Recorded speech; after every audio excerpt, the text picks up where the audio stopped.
Ladies, gentlemen, and Haradrim of all ages, with Season 6 now a solid 2.5 weeks in, most of the more powerful options have been found and then built upon by players to the point that unless some wild new bugged interaction gets discovered, things are pretty much settled down as far as which builds are better than others, which are the best, and which class stands where. So today we're going to have a look and discussion about the 10 best builds this season so far, and yes, before we get started, a lot of these are going to be Spiritborn builds, because that's just how the season has been shaking out, but at the very least, not all 10 will be Spiritborn, so it could be worse, right? Starting out then at number 10, tied for Pit Tier 110 as the highest completion, but a little bit slower on the actual timer for it, we have the Fireball Sorcerer build, mostly headed up by both Rocks and Hysteria. This is essentially a classic Fireball build, as Sorcerers know it, lots of explosions, big pops of damage, but this takes advantage of a relatively recently discovered bugged interaction between Greater Fireball, which converts a portion of recent burning damage into direct damage,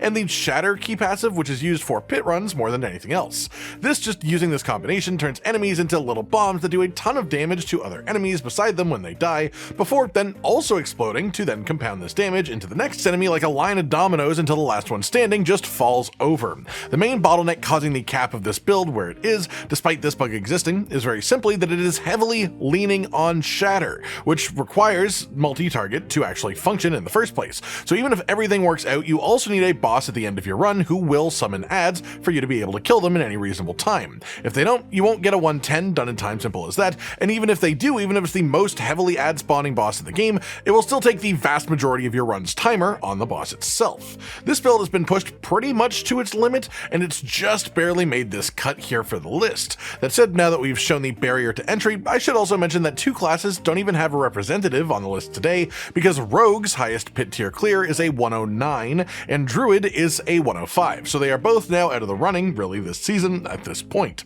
Next up then, what we have is essentially a mid-card Spiritborn build, which is Stinger. There have been variations of Stinger builds around since launch pretty much, and for the most part, these use things like the aspect of Pestilence for creating swarms to do poison damage, and the main limiting factor of this concept was just the specific way that the most bugged interactions work for Spiritborn, making this build just not as good. They are generally a combination of the Rod of Kepaleke unique weapon, which makes your core skills also count as basic skills and makes them consume no resource until you reach your maximum, at which point it makes them a guaranteed critical hit with a load of extra crit damage per resource point spent on the attack. You then solve resource generation in a way that lets you activate this proc on every attack that you do, and then generally the most broken of the builds will also pair this further with the Banished Lord's Talisman. They make sure that their maximum resource is above 275, so then this combo will make it so every attack is a guaranteed critical strike and overpower, which combined with the Viscous Shield Paragon bug just makes pretty much any attack do insane damage, no matter what skill you use as its base. This, of course, doesn't really work with damage over time effects or pestilent swarms,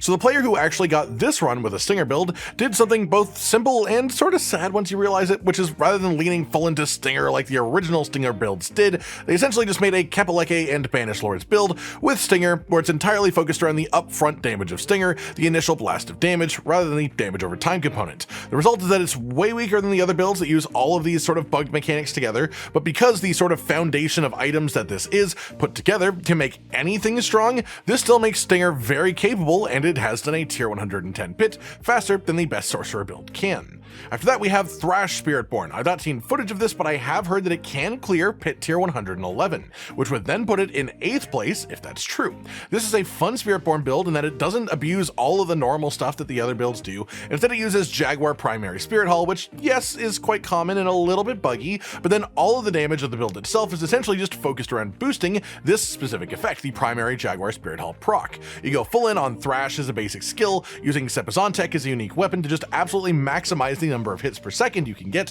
which lets you proc the Spirit Hull bonus even more often. You basically manage a tier 111 pit off of the pure power of the Spirit Hull bonus itself. Of course, the Jaguar Spirit Hull is a core part of the strength of a lot of the busted strong Spiritborn builds too, but it's fun to take something that is silly strong and play around it in a unique way, in a way that doesn't mix it with all the other bugged things, but more just tries to amplify this one aspect. This works totally differently to the other Spiritborn builds that do well, and still achieves quite a lot of strength too, which probably says something about about this Spirit Hall choice, but it definitely means the build deserves its spot here for sure. Then after this, we have our first Necromancer build, and yes, I did mean to say first. It's Bloodwave, coming in at a Pit Tier 111 completion just by the skin of its teeth. This build has taken hold a bit more this season than previous ones, and has generally become known and understood to be the best Necromancer build for anyone who doesn't care about pit pushing to the limit. But that said, a Tier 111 is still quite impressive even so. The main reason it gets called this though is because it requires minimal setup,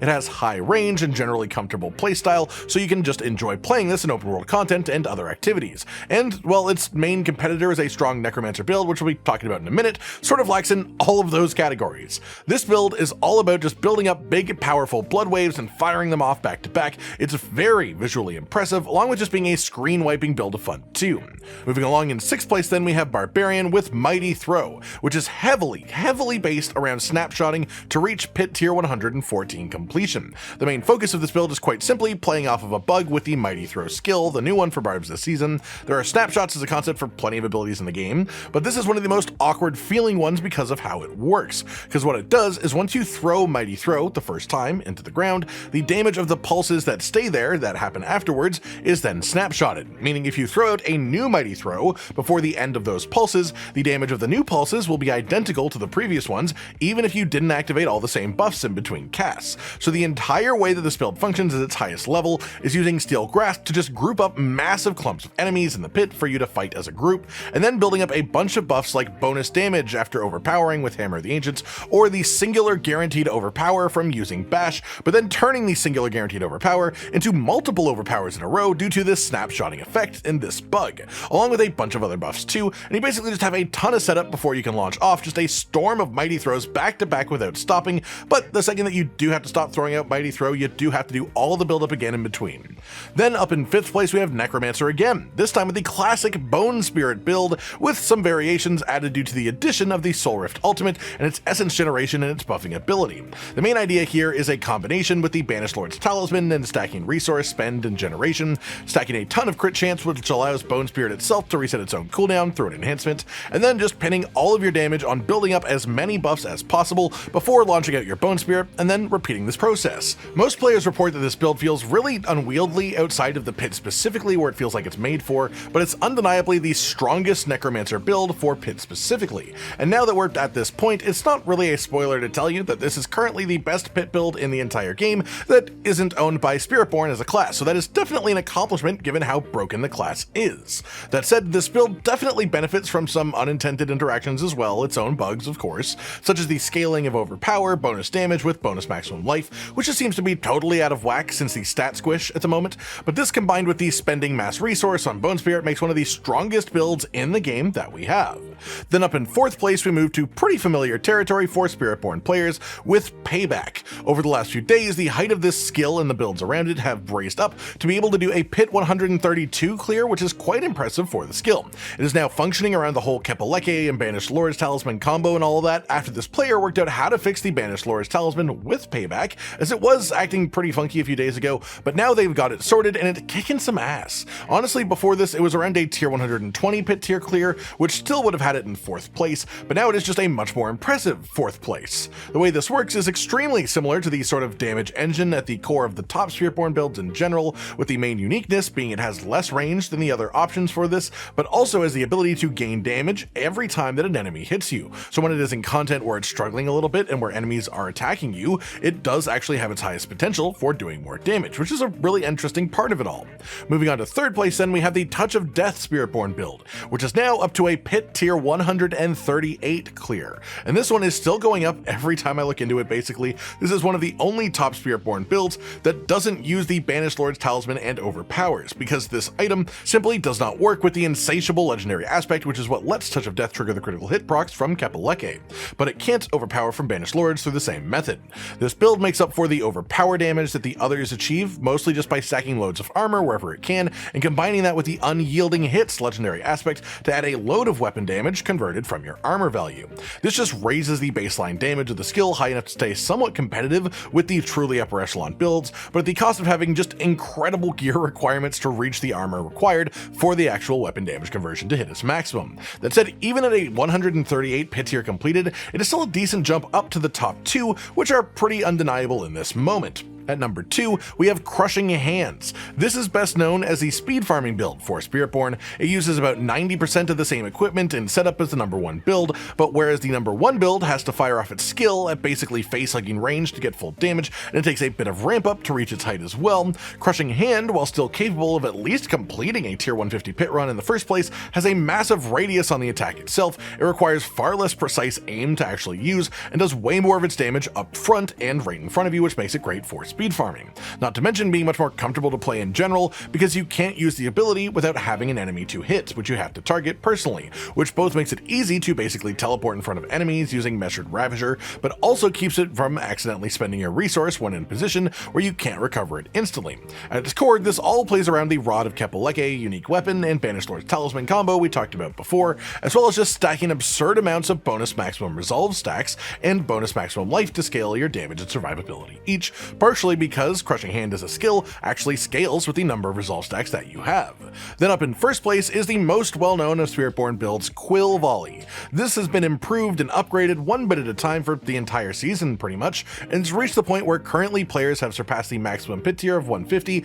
and are now fighting each other for basically a speedrun record instead, just shaving mere seconds off of each other's runs, with the current fastest being 2 minutes and 37 seconds at the time of me making this video. Aside from all the bugged interactions, of course, that we've talked about so far, this build also makes extremely potent use of a further bugged interaction between the Fell Soothsayer aspect, which causes vulnerable enemies to explode for a portion of the hit that killed them on death, and the Jaguar primary Spirit Hall effect. This seems to be sort of funneling into itself and double dipping to a very ridiculous amount for essentially infinite damage gain over time if there is a hefty enough supply of enemies to kill. For the most part, your biggest damage pops in this build already will be the Jaguar Spirit Hall bumps when they actually proc, the big white numbers that pop up. But because these are the biggest numbers, they're the ones that are most likely to get the final blow on an enemy, the ones that kill them. If this is the final blow, it will then be what is exploded and spread as AoE through the Fell Soothsayer aspect, and if that happens within half a second of the next Jaguar Spirit Hall proc, then it will be part of the damage calculation. A less wordy explanation of that is that Jaguar Spirit Hall is built purposefully to not double dip on its own damage, even if you can attack fast enough to do so. But the Fell Soothsayer aspect bypasses this by converting Jaguar Spirit Hall damage into a different explosion proc, which can then funnel into the next Jaguar Spirit Hall proc, which if it then kills something creates another explosion, which can then funnel again, and this creates a sort of infinitely growing potential damage loop. This is also why all the fastest timed pit runs for this build have the same consideration as Shatter Sorcerer as well, which is that the boss fight is always one with lots of adds to speed up the actual boss's death itself. That just about does it then, everyone. The 10 best builds this season in Diablo 4, of course, a solid 6 of them are from Spiritborn, and all 6 of these are based on at least 2 pretty hefty bugged interactions, with the top ones being based off of even more than that, just all smushed together. The chances of these things changing for next season, if not as soon as mid-season, are pretty high, honestly, so I would not expect this to be the permanent state of the game by any means, but this is the sort of top rankings right now by the best metric that we have of judging power, which is pit tier completions. I hope you've enjoyed this, and as usual, feel free to leave your own thoughts down in the comments down below. Like if you liked the video, subscribe to the notification bell for more, and most importantly, ladies and gentlemen, until next time, stay sweet. Josh, Cotton, and Hollow with the videos, dropping the humor like a hammer on your tippy toes, bringing entertainment on a daily arrangement to take our insanity and turn it into entertainment. Yes, I said entertainment twice, to reiterate that it is nice to look into your faces on a mostly daily basis when you let us in your homes to make the whole world a stage. Goodbye.